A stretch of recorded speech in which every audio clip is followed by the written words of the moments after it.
nome del Padre, del Hijo y del Espíritu Santo. Amén. Queridos hermanos, aquí Padre Michel Bonifaz, os saludo y bendigo con sus familias. Continuamos nuestra explicación de la fe católica apoyándonos en el Catecismo Mayor del Papa San Pío X. Hablamos de los vicios capitales o pecados capitales. Pregunta 962. Hay 7 pecados capitales o vicios capitales, inclinación del alma hacia el mal: soberbia, avaricia, lujuria, ira, gula, envidia y pereza. Vamos a estudiar, profundizar este tema. Realmente es muy hermoso, muy hermoso. Tenemos que luchar contra ¿qué? Bien, luchar contra estas tendencias, estas inclinaciones tóxicas de nuestra alma. La lucha contra los 7 pecados capitales ha ocupado siempre mucho espacio en las obras de espiritualidad cristiana católica. Por ejemplo, desde los primeros siglos ya Casiano había hablado de 8 pecados en vez de 7, porque separa la soberbia en vanagloria. El Papa San Gregorio Magno distingue claramente 7 pecados capitales, todos los cuales, dice, proceden de la soberbia. Santo Tomás de Aquino los reduce también a soberbia y demuestra cómo se clasifican filosóficamente por los fines especiales a los que el hombre tiende. La voluntad puede inclinarse hacia un objeto de 2 maneras: tendiendo a un bien aparente o apartándose de un mal aparente.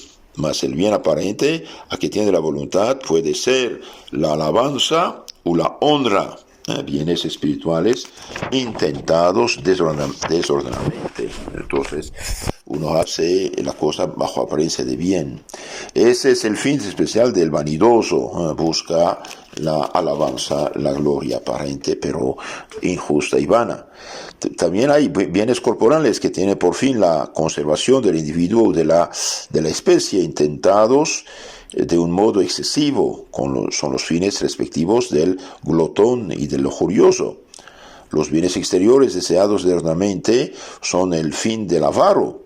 El mal aparente de que huimos puede ser el trabajo que cuesta el conseguir el bien y que rehuye el perezoso, la disminución de la excelencia personal de la que se duelen el envidioso o el iracundo, etc.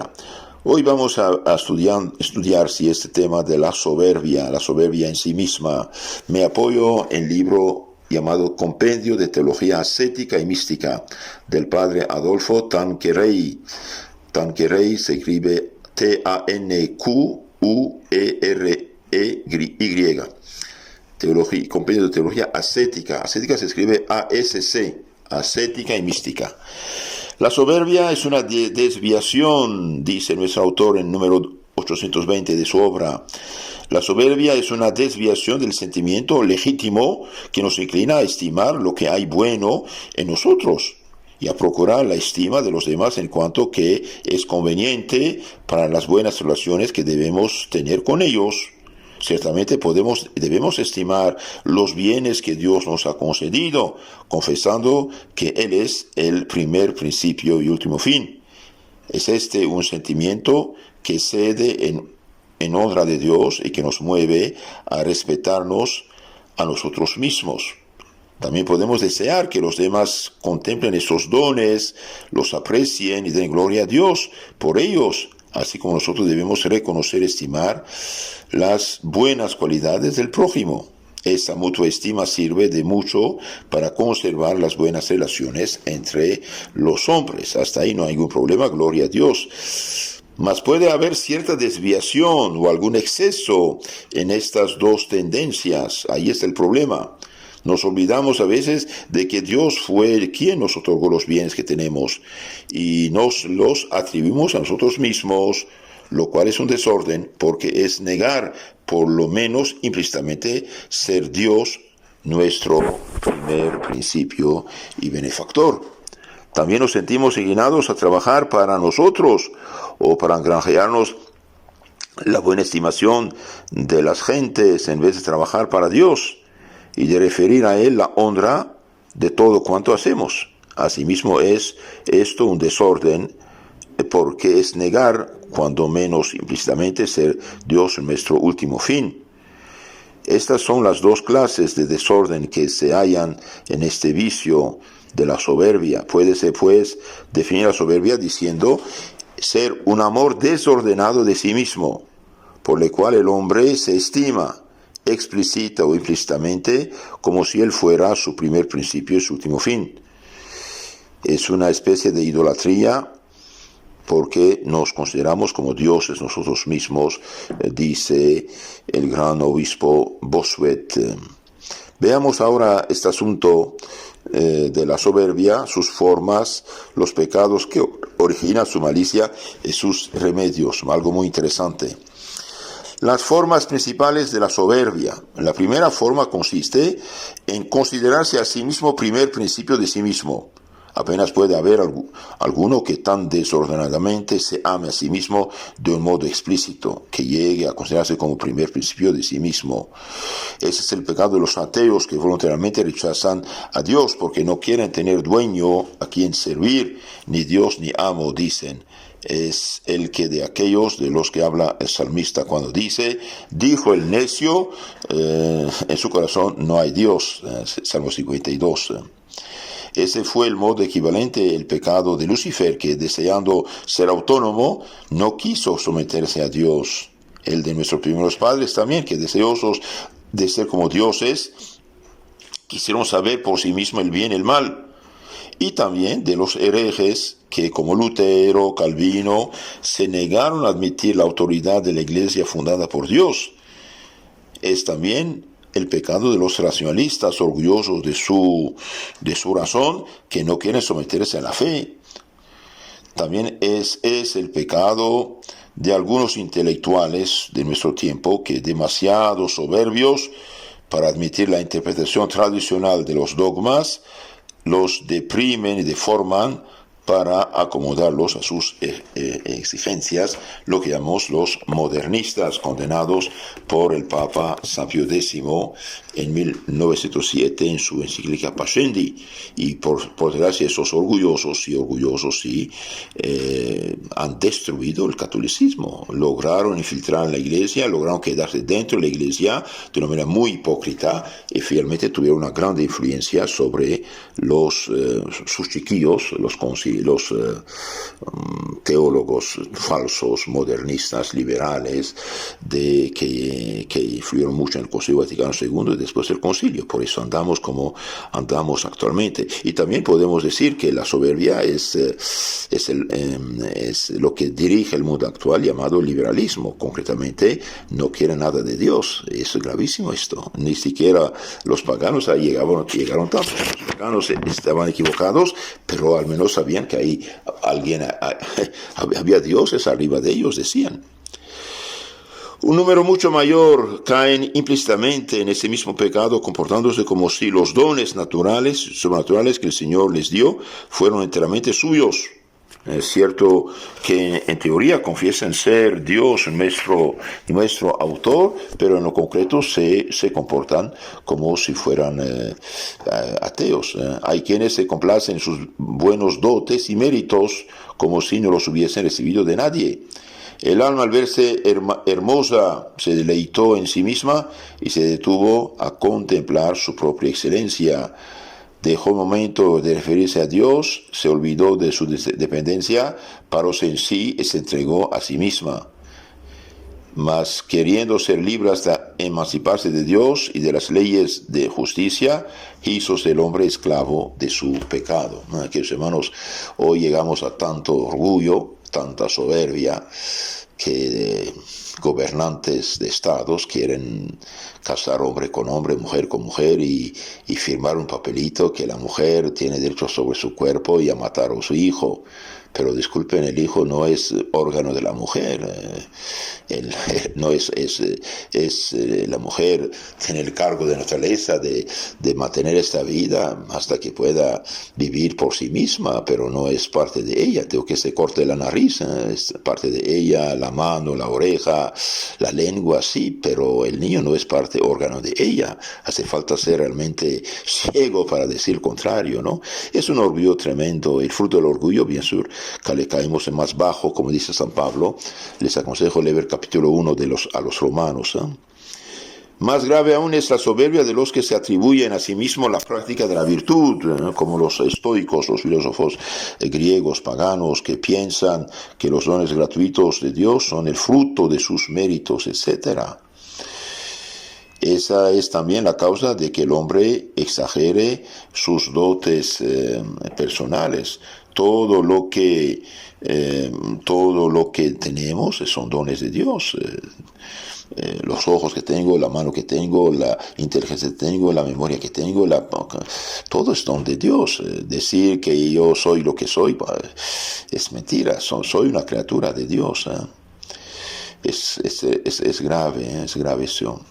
Entonces esa es, dijimos, la causa de que el hombre exagere sus dotes personales, cierra los ojos para no ver sus defectos, mira con cristal de aumento sus buenas cualidades, aún llega a atribuirse cualidades que no posee y que no son virtudes, sino en apariencia.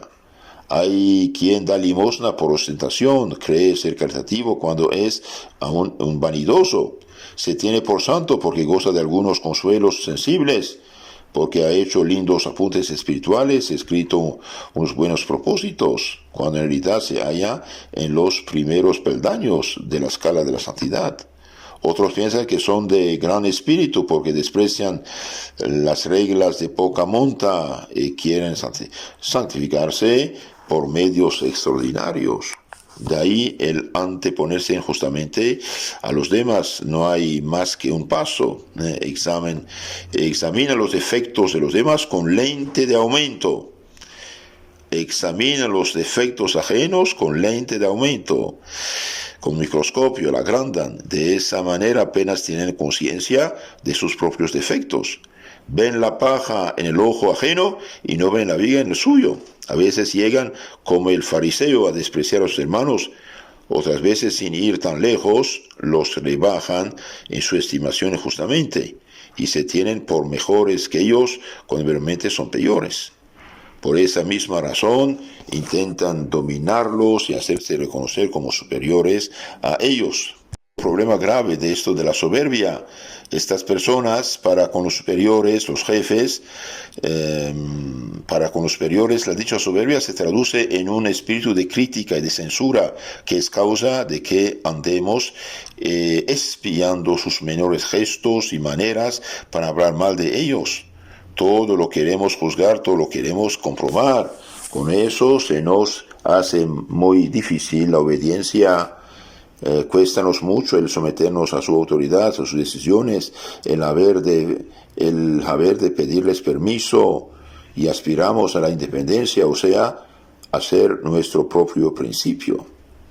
La segunda forma de soberbia consiste en considerarse a sí propio explícitamente como último fin, haciendo las obras sin referirlas a Dios y deseando ser alabados como si fueran enteramente nuestras. Este pecado capital procede del primero, porque considerándonos como primer principio queremos ser también nuestro último fin. Podríanse repetir aquí las distinciones que hicimos antes.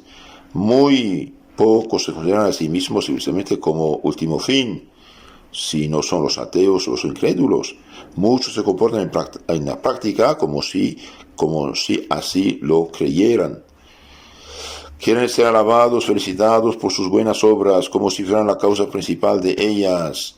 Obran por egoísmo, por su propio interés, importándoles muy poco la gloria de Dios. Sin ir más lejos, las mismas personas piadosas se buscan así en sus obras de piedad, quejándose de Dios cuando no las colma de consuelos, etc. Hemos pues de confesar que la soberbia es una u otra forma, es un pecado muy corriente aún entre las personas que dan la perfección, pecado que nos persigue en todas las épocas de nuestra vida espiritual y que no muere sino con nosotros.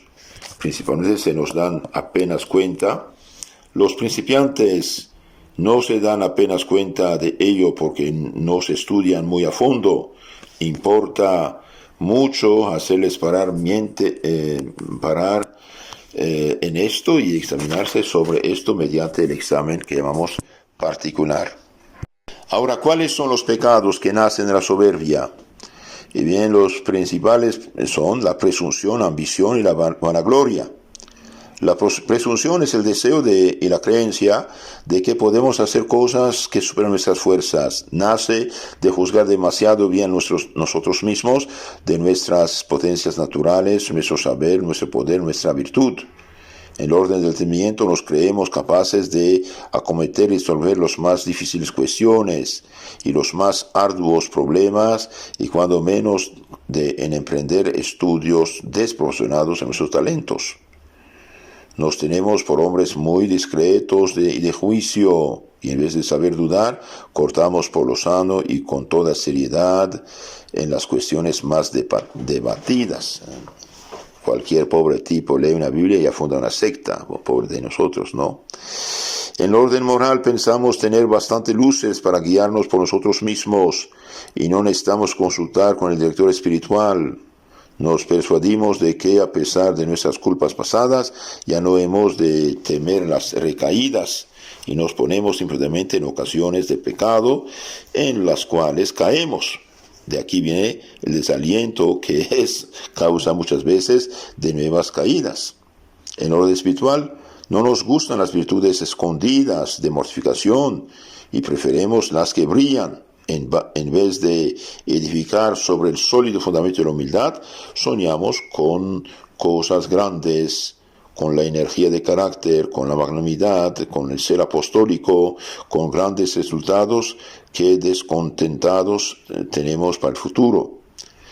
La presunción unida con la soberbia es causa de la ambición, o sea, el amor desordenado de la honra, de las dignidades, del mando sobre los demás, porque presumimos demasiado de nuestras fuerzas y nos creemos superiores a los otros. Queremos dominarlos, gobernarlos, imponerles nuestro parecer. El desorden de la ambición se manifiesta de tres maneras, dice Santo Tomás de Aquino. Andamos buscando honra que no merecemos y que no podemos alcanzar. Buscámosla por ella misma, para nuestra gloria y no para la gloria de Dios. Parámonos a gozar de la honra en sí misma sin emplearla en el provecho de los demás, en contra del orden establecido por Dios, que manda que los superiores trabajen para el bien de los inferiores. Esta ambición se extiende a todos los órdenes. En el orden político aspiramos al mando a costa muchas veces de 1000 bajezas, de 1000 compromisos, de 1000 cobardías que cometemos para conseguir los votos de los electores. En el orden intelectual, intentando obstinadamente imponer a los demás nuestro propio parecer, aún en la cuestión de libre opinión. En la vida de relación, ansiamos siempre los primeros puestos, los oficios de relumbrón, los aplausos de la plebe, y hasta en la vida eclesiástica, porque como dice Bossuet, cuántas precauciones ha sido preciso tomar para estorbar en las elecciones, aún entre eclesiásticos y religiosos, la ambición, las cabalas, los amaños, las secretas demandas de votos, las promesas y los más criminales procedimientos. Los actos simoníacos y tantos otros desórdenes harto corrientes en esta materia, sin que nadie pueda gloriarse de haber hecho otra cosa que tapar y cubrir esos pecados, lejos de haberlos enteramente desarraigado. Y como advierte San Gregorio, no es verdad que aun entre el mismo clero hay quienes gustan de que se los llame doctores y ansían los primeros puestos y los parabienes. Es este un pecado muy común de lo que se piensa y que guarda grandes relaciones con la vanidad. Ahora, ¿qué es la vanidad? La vanidad es el amor desordenado de la buena estima de los demás. Vanidad significa vacío, distingue de la soberbia que se complace en su propia excelencia, pero generalmente procede de ella. Quien se estima en más de lo que vale, desea naturalmente ser muy bien estimado de los demás. ¿Cuál es la malicia de la vanidad? Hay un deseo de ser bien estimado que no es desorden, cuando deseamos que sean conocidas nuestras buenas dotes naturales, sobrenaturales, para que Dios sea alabado, para que se acreciente nuestro poder de hacer el bien. No hay en ello pecado. está muy puesto en razón el estimar el bien de lo que vale, con tal que confesemos ser Dios la causa de ello y el único que merece ser alabado. Lo más que puede decirse es ser peligroso pararse a desear cosas de esta clase por el mismo riesgo que hay de desear la buena estimación de los demás con fines egoístas. El desorden consiste en desear ser bien estimado por sí mismo, sin referir toda la honra a Dios, de quien procede todo el bien y que hay en nosotros, y en querer ser bien estimado por cosas vanas que no merecen alabanza, o por último en desear la buena estima de aquellos cuyo juicio carece de valor, de los mundanos, por ejemplo, que no hacen aprecio sino de vanidades. Nadie ha descrito ese pecado mejor que San Francisco de Sales, que dice: se llama vanagloria la que se funda o ya en lo que no está en nosotros, o ya en lo que, aunque esté en nosotros, no depende de nosotros, ya finalmente en lo que, aun estando y dependiendo de nosotros, no merece que de ello nos gloriemos. La nobleza del linaje, el favor de los grandes, el aura popular no son cosas que estén en nosotros, sino en nuestros predecesores o en la estimación de los demás. Algunos tienen gran vanidad de ir montados en un buen caballo, o en un buen carro, vamos a decir, una bicicleta, una moto, de llevar una pluma en el sombrero. San Francisco vivió en los años 1600, de estar ricamente vestidos, etc. Todo eso es decir, vanidad. Los pecados que nacen de la vanidad. La vanidad es madre de muchos pecados, por medio de los cuales se manifiesta exteriormente la jactancia, ostentación, hipocresía. La jactancia es el hábito de hablar de sí mismo, de lo que puede redundar en la propia alabanza. Hay algunos que hablan de sí, de su familia, de sus triunfos, con un candor tal que hace sonreír a los que los oyen. Otros que son con mucha habilidad llevan la conversación materias en las que han de lucir. Otros, en fin, que hablan tímidamente de sus propios defectos, con la esperanza secreta de que han de disculparlos, poderando sus buenas cualidades. Dios mío, qué miseria. La ostentación consiste en llamar la atención por la manera especial de portarnos, por la fastuosidad en el vivir, por las cosas singulares a que nos atrevemos. Y la hipocresía se viste por de fuera con los arreos de la virtud, o escondiendo por dentro pecados muy reales y verdaderos. Es nuestro problema. Hipocresía, poner una máscara, ¿no? Parecer virtuoso es ser pecador, ¿no? ¿Cuál es la malicia de la soberbia? Para apreciar debidamente la malicia se ha de considerar la soberbia en sí misma y en sus efectos. En sí misma la soberbia propiamente dicha, o sea, la que a conciencia y voluntariamente usurpa, aunque sea implícitamente, los derechos de Dios. La soberbia es un pecado grave, el más grave de los pecados, dice Santo Tomás, porque no quiere someterse al dominio supremo de Dios. Por eso el querer ser independiente, negando la debida obediencia a Dios y a sus legítimos representantes en materia grave, es un pecado mortal, porque nos rebelamos contra Dios, contra nuestro legítimo soberano. Y bien, podemos decir que la sociedad actual, atea liberal, es orgullosa. Y está en pecado mortal como sociedad. ¿Por qué? Porque no reconoce para nada a Dios. Crea lo que quieras y punto, dicen. Es gravísimo esto. Usurpa el lugar de Dios, ¿no? Es gravísimo esto. Es también pecado grave atribuirse a sí mismo lo que manifiestamente procede de Dios, especialmente los dones de la gracia, porque eso es negar precisamente que Dios es el primer principio de todo lo bueno que hay en nosotros. Muchos, sin embargo, lo hacen así, diciendo, por ejemplo, yo soy hijo de mis obras. Bueno, pécase además gravemente cuando hacemos nuestras obras para nosotros con exclusión de Dios. Esto es negar a Dios el derecho que tiene de ser nuestro último fin.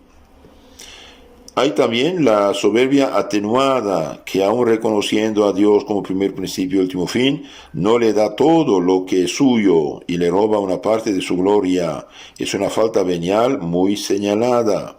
Tal es el caso de los que se glorían de sus buenas cualidades, sus virtudes, como si éstas les pertenecieran por entero.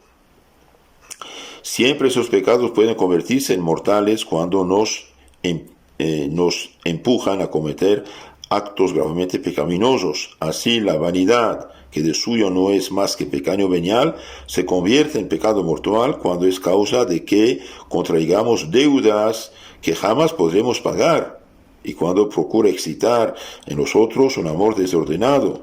También hemos de considerar la soberbia en sus efectos. Los efectos de la soberbia. La soberbia que no se reprime llega a veces a efectos desastrosos. ¿Cuántas guerras no fueron suscitadas por la soberbia de los gobernantes y a veces por los mismos pueblos? Sin ir más lejos, cuántas disensiones en las familias, cuántos odios entre los particulares tienen por causa de este vicio. Enseñan con razón los padres de la Iglesia la soberbia ser la raíz de todos los otros pecados y que corrompe además muchos actos de virtud porque pone en ellas un fin egoísta. Considerada el fin de la perfección, que es el que ahora nos interesa, bien puede decirse ser la soberbia la gran enemiga de la perfección, porque causa en nuestra alma una desoladora esterilidad y es el origen de muchos pecados. Nos priva de muchas gracias y de muchos méritos. Nos priva de muchas gracias porque Dios que da abundantemente la gracia a los humildes, la niega a los soberbios. Dios resiste a los soberbios. Consideremos bien esas palabras. Dios resiste a los soberbios porque dice el padre Ollier, ataca de frente la soberanía el soberbio ataca de frente a Dios y quiere sustituirse en lugar de él. Por eso Dios resiste a sus insolentes y horribles pretensiones, porque quiere conservarse en lo que es, derriba, destruye lo que se alzan contra él. La soberbia nos priva, además de muchas gracias, de muchos méritos. Nos priva de muchos méritos. Una de las condiciones esenciales del mérito es la pureza de intención. Pero el soberbio trabaja para sí y para agradar a los hombres, en vez de trabajar por Dios, y se hace digno de la reprensión dirigida contra los fariseos que hacían sus obras para ser vistos, decía Cristo nuestro Señor. También la soberbia es pecado y origen de muchos pecados, de pecados personales, por la presunción que ponemos en el peligro y perecemos en él. Por soberbia no pedimos con instancia las gracias de que hemos menester, y por eso caemos en el desaliento de pecados contra el prójimo. Por soberbia no queremos ceder, aun cuando no llevamos razón. Somos mordaces en nuestras conversaciones y andamos luego en discusiones violentas que traen consigo disensiones, discordias. De aquí venimos a proferir a palabras duras, injustas, contra nuestros rivales para humillarlos, murmuraciones acerbas contra los superiores, llegamos a rechazar sus disposiciones. Por último, es una causa de desdicha la soberbia para el que de ella habitualmente se deja llevar. Como en todo quiere ser primero y dominar a sus semejantes, no tiene paz ni sosiego. No puede estar tranquilo mientras no triunfe de sus rivales. ¿Y cuáles son los remedios? Los remedios, primero poner a Dios en su lugar. Dios es Dios y somos criaturas de Dios. Por lo tanto, somos nada. De esto han de convencerse los principiantes en la vida espiritual. Somos nada. Nada soy. Verdad es que plugo a la bondad divina escogerme entre millones de seres posibles para darme la existencia. Y yo todo lo que tengo, todo lo que soy, lo recibí de Dios. Y Dios es el Señor y yo soy una simple criatura. Soy un ser contingente. No hubiera podido no existir. Tengo un ser prestado. tengo un ser prestado, tengo un ser frágil, frágil, pues cualquier cosa puede matarme. Y nada puedo, sin mí nada podéis, dijo nuestro Señor Jesucristo. Y nada valgo también. Verdad es que si considero lo que Dios me ha dado y lo que en mí obra por medio de su gracia, valgo muchísimo y soy cosa de mucho precio. Pero en mí, por mi propia fuerza, no soy nada, y además soy un pobre pecador, pobre pecador, y si no estoy en el infierno, lo debo a la gracia de Dios. Un solo pecado mortal, bien merece eternas humillaciones. ¿Y quién no pecó después de uso de razón? Y tenemos además cuantos pecados veniales, deliberados. Bien, pidamos a Dios misericordia, que nos ayude a ver lo que somos y no hincharnos de orgullo, porque el orgullo es el pecado del demonio, igual que la envidia. Pidamos a Dios misericordia, que nos ilumine la mente y nos proteja de este vicio tremendo que nos hace ciegos y nos debilita y nos hace semejantes al demonio. Queridos hermanos, pidamos a la Virgen humilde que nos ayude a ser lo que Dios quiere que seamos. En el nombre del Padre, del Hijo, del Espíritu Santo. Amén.